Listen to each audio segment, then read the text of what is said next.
இல்லைங்க.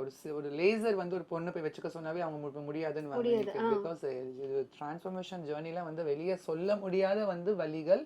பட் அந்த வலியிலயும் வந்து எங்களுக்கு ஒரு இன்பம், பெரிய இன்பம் இருக்கும். எத்தனை நாள் மேம் ஆகும் அதுல இருந்து அப்ராக்சிமேட்டா கண்டிப்பா ஒரு 40 days வந்து டைம் பீரியட். பட் வந்து எப்படி இருந்தாலும் உள்ரணம்லாம் ஆகிறதுக்கு வந்து ஒரு 6 months கண்டிப்பா ஆகும். ஓகே.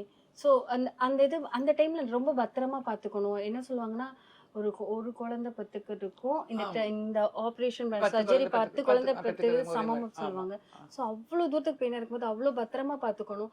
சில பேரை வீட்லயும் சேர்த்துக்க மாட்டாங்க. வீட்ல வந்து அதனால தான் டிரான்ஸ்ஜெண்டர்ஸ் கூட இருக்கிறவங்க, டிரான்ஸ்ஜெண்டர்ஸ் கூட வாழ்றாங்கன்னா அந்த சர்ஜரி டைம்ல வந்து அவங்கள வந்து பாத்துக்கிறவங்களை வந்து விட்டுட்டு வந்து மனசளவில் விட்டுட்டு யாருனாலும் போகவும் முடியாது.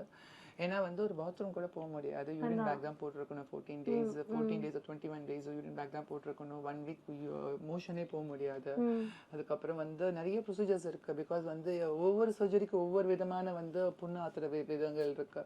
ஸோ அதில் டிபெண்ட் அப்பான் தி சர்ஜரி பண்ற விதம். அதே மாதிரி வந்து டிபெண்ட் அப்பான் தி என்ன சொல்ல வருது அவங்களுடைய உடம்பும் லைக் வந்து அடாப்ட் ஆகிறதுக்கு மெடிசன்ஸ் கொடுப்பாங்க. சம்டைம்ஸ் சுடு தண்ணியில் குளிப்பாட்டிட்டே இருப்பாங்க. சுடு தண்ணியில் ரொம்ப குளிப்பாட்டுவாங்க.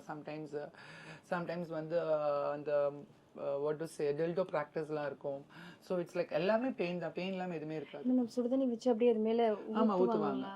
பிகாஸ் வந்து அப்பதான் வந்து அந்த உள்ள வந்து பிளட் க்ளாட் ஆயிருக்கும். பிளட் க்ளாட்லாம் வெளியே வரும். அப்பதான் வந்து இடுப்புல வந்து அனஸ்தீசியா இன்ஜெக்ஷன்ஸ் போட்டிருப்பாங்க.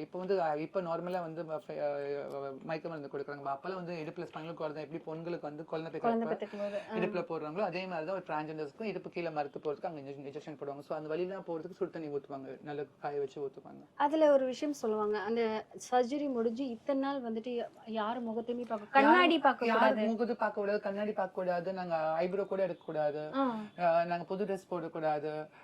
அதுக்கப்புறம் வந்து சாமி கும்பிடக்கூடாது. சாமி ரூமுக்குள்ள நாங்க போக கூடாது. சடங்கு மாதிரிதான், திட்ட சடங்கு. ஒரு பொண்ணு வந்து வயசுக்கு வந்தப்ப அவங்கள வந்து 30 சுத்துவாங்கல்ல. சோ அந்த மாதிரிதான் இருக்கும். ஓகே.